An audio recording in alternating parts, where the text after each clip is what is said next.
സിക്കിമിൽ മണ്ണിടിച്ചിലിൽ 3 പേർ മരിച്ചു. കാണാതായ 9 പേർക്കായി തെരച്ചിൽ തുടരുകയാണ്. സൈനിക ക്യാമ്പിന് സമീപം ഇന്നലെയായിരുന്നു മണ്ണിടിച്ചിൽ ഉണ്ടായത്. വിനീത VG വിവരങ്ങൾ നൽകും. ഡൽഹിയിൽ നിന്ന് വിനീത, വടക്കുകിഴക്കൻ സംസ്ഥാനങ്ങളിൽ കനത്ത മഴയും പ്രളയസമാന സാഹചര്യവുമാണ്. ഇത് സൈനികരാണോ ഈ അപകടത്തിൽപ്പെട്ടത്? കൂടുതൽ വിവരങ്ങൾ അവിടെ നിന്ന് ലഭ്യമാകുന്നുണ്ടോ ഇപ്പോൾ?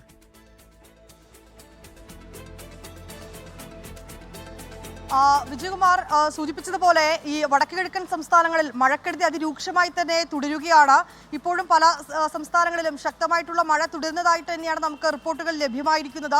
ഇതിനോടകം തന്നെ ഈ മഴക്കെടുതിയിൽ ഈ 3 ദിവസത്തിനിടെ 34 പേരാണ് വടക്കുകിഴക്കൻ സംസ്ഥാനങ്ങളിലായി മരിച്ചിരിക്കുന്നത്. ഇപ്പോൾ നമുക്ക് ലഭ്യമാവുന്ന വിവരം അനുസരിച്ച് ഇന്നലെ വൈകിട്ടാണ് ഈ സിക്കിം വടക്കൻ സിക്കിമിലെ ചാറ്റനിൽ എന്ന് പറയുന്ന മേഖലയിലാണ് ഈ മണ്ണിടിച്ചിൽ ഉണ്ടായിരിക്കുന്നത്. മണ്ണിടിച്ചിൽ ഉണ്ടായത് സൈനിക ക്യാമ്പിന് സമീപമായാണ് മണ്ണിടിച്ചിലുണ്ടായിരിക്കുന്നത്.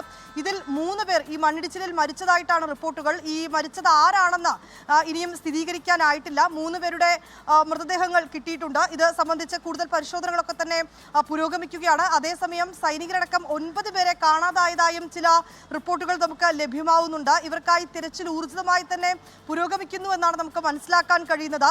ഇന്നലെ വൈകിട്ട് ഒരു 7 മണിയോടുകൂടിയാണ് ഈ സൈനിക ക്യാമ്പിന് സമീപം മണ്ണിടിച്ചിൽ ഉണ്ടാവുന്നത്. അവിടെ ഈ സൈനികരും ഒപ്പം തന്നെ മറ്റു ഉദ്യോഗസ്ഥരും ഒക്കെ തന്നെ ആ ക്യാമ്പിൽ ഉണ്ടായിരുന്നു.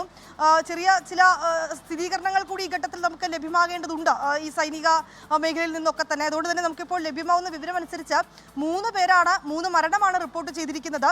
ഇത് ആരാണെന്ന് ഇനിയും സ്ഥിരീകരിച്ചിട്ടില്ല. ഇത് സംബന്ധിച്ചുകൊണ്ടുള്ള പരിശോധനകൾ അത് അല്പസമയത്തിനകം പൂർത്തിയാക്കും എന്ന് തന്നെയാണ് നമുക്ക് ലഭ്യമായിരിക്കുന്ന പ്രാഥമിക വിവരം. അതേസമയം സുരക്ഷാ ഉദ്യോഗസ്ഥരടക്കം 9 പേരെ കാണാതായിട്ടുള്ളതായ ഒരു വിവരം കൂടി ലഭ്യമാവുന്നുണ്ട്.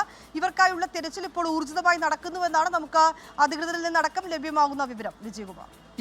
സൈനിക ക്യാമ്പിന് സമീപമാണ് അപകടം ഉണ്ടായത്. 3 പേർ മരിച്ചു എന്ന് സ്ഥിരീകരിച്ചു. 9 പേരെ കാണാനില്ല എന്ന റിപ്പോർട്ട് കൂടി വരുന്നുണ്ട്. ആരൊക്കെയാണ് മരിച്ചത്, സൈനികരാണോ അപകടത്തിൽപ്പെട്ടത് എന്നതിൽ ഒരു വ്യക്തത വരേണ്ടതുണ്ട്. അല്പസമയത്തിനകം അതിന് കൂടുതൽ വിവരങ്ങൾ ലഭ്യമാകും. വിനീത VG ആണ് വിശദാംശങ്ങളുമായി ചേർന്നത് ഡൽഹിയിൽ നിന്ന്.